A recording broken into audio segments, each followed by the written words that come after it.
Aleksandr Aleksandroviç Alyabyev 19-cu əsrin ikinci yarısının ən görkəmli bəstəkarlarından biridir. Vətən müharibəsinin iştirakçısı və dekabristlərin dostu olaraq öz yaradıcılığında o dövrün Rus incəsənətinin yeni mütərəqqi meyllərini ifadə edə bilmişdi. Onun romansları ilə Rus musiqisinə böyük vətəndaş əhəmiyyətli mövzular, azadlıqsevərlik və Rus vətənpərvərlik ideyaları daxil olmuşdu. Öz əsərlərində o, Rus musiqi sənətinin psixoloji məzmununu əhəmiyyətli dərəcədə dərinləşdirmiş, öz müasirlərinin zəngin hisslər dünyasını, onların arzu və düşüncələrini, onların azadlığa olan romantik coşqularını, onların azad və sərbəst insan şəxsiyyətinin təsdiqi uğrunda yanğısını əks etdirmişdi. Bu baxımdan Alyabyevin yaradıcılığı Pushkinin gənclik poeziyasına və dekabrist şairlərin yaradıcılığına bir çox cəhətdən yaxındır. Alyabyev 1787-ci ildə atasının qubernator vəzifəsində işlədiyi Tobolsk şəhərində zadəgan ailəsində anadan olmuşdu. Alyabyevlərin evində daima musiqi səslənər, tez-tez evlərində konsertlər təşkil olunardı. 1796-cı ildə Alyabyevlər ailəsi Peterburqa köçür. Burada gələcək bəstəkar, məşhur bəstəkar və nəzəriyyatçı Miller'in rəhbərliyi altında musiqi ilə ciddi məşğul olmağa başlayır. 1804-cü ildə Alyabyev Moskvaya köçərək dağ idarəsində xidmətə qəbul edildiyindən musiqi təhsilini burada davam etdirir. 1810-1811-ci illərdə o, öz əsərlərini nəşr etdirməyə başlayır. Lakin bu dövrdə vətən müharibəsi ilə əlaqədar hadisələr başlanır.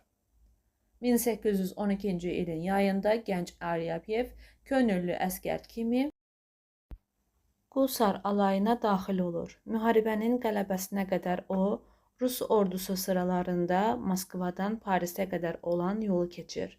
Bir çox döyüşlərdə iştirak edir, yaralanır. Döyüş xidmətlərinə görə ordenlərlə mükafatlandırılır. Müharibə illərində o, şair Partizan Davidovla və yazıcı Griboyedovla və bir çox gələcək dekabristlərlə yaxınlıq edir. Müharibə qurtardıqdan sonra Alyabyev Peterburqa qayıdır və böyük həvəslə musiqi yaradıcılığı ilə məşğul olmağa başlayır. Bu dövrdə o, Verstovski ilə tanış olur. Verstovski ilə birlikdə o, vodeviller üçün musiqi yazır və sonradan onunla birlikdə Moskvaya köçür. Burada o, həvəskar konsertlərin daimi iştirakçısı olaraq romanslar müəllifi kimi şöhrət tapır. Alyabyevin həyatında gözlənilmədən faciəvi dönüş baş verir. 1825-ci ilin yazında o, qətldə şübhəli şəxs kimi həbs olunur. Bu ittihamın tamamilə sübuta yetirilməsinə baxmayaraq, o, 3 ilə yaxın müddətə qalada nəzarət altında saxlanılır. Sonra isə məhkəmənin qərarına əsasən Sibirə göndərilir və bütün hüquqlardan və zadəgan adından məhrum edilir. İrtica dövründə dekabrist üsyanından sonra dekabrist dairələrinə yaxın olan Alyabyevin işi hökumətin ciddi diqqətinə cəlb edilir. Ağır sınaq Alyabyevi sındıra bilmir. Sibirdə o, çox əsər bəstələyir. Hərbi nəfəsli orkestr təşkil edir. Konsertlərdə həm pianoçu, həm də dirijor kimi çıxış edir. Bu çətin illərdə o, özünün ən yaxşı romanslarını, Irtış, Gecə zəngi, Qış yolu və digərini yazır. Bundan xeyli əvvəl həbsdə olarkən məşhur Bülbül romansını yazır. 1832-ci ildə Alyabyev müalicə məqsədi ilə Qafqaza getmək üçün icazə alır və 2 ilə yaxın Pyatigorskda və onun kənar yerlərində yaşayır. Alyabyev burada dağlıq xalqların mahnı və rəqsləri ilə tanış olur. Çərkəz, Kabardin, Gürcü, Azərbaycan melodiyalarını toplayır. Səfərin yekunu kimi Qafqaz tərənnümçüsü ümumiləşmiş ad altında nəşr olunan böyük romanslar məcmuəsi yaranır. Qafqaz təəssüratları nəticəsində Alyabyev dekabrist yazıcı Bestujev Marlinskinin povesti əsasında 40-cı illərdə Ammalat bəy operası üzərində işləyir. Qafqazda Alyabyev Ukraynalı tarixçi və folklorçu Maksimoviç ilə tanış olur. Onunla birlikdə Ukrayna mahnılarının səsləri adlı məcmuə hazırlayır və özünün işlədiyi Ukrayna xalq mahnılarını bu məcmuədə nəşr etdirir. Aliyev xalq mahnılarının işlənməsi sahəsində işi Orenburqda davam etdirir. Bəstəkarın ömrünün son illəri Moskvada keçir.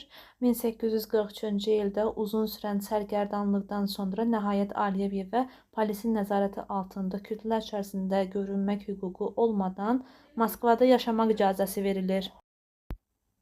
Bəstəkar ömrünün son illərini Moskvada keçirir. 1843-cü ildə uzun sürən sərgərdanlıqdan sonra nəhayət Aliyevə polisin nəzarəti altında kütlə içərisində görünmək hüququ olmadan Moskvada yaşamaq icazəsi verilir.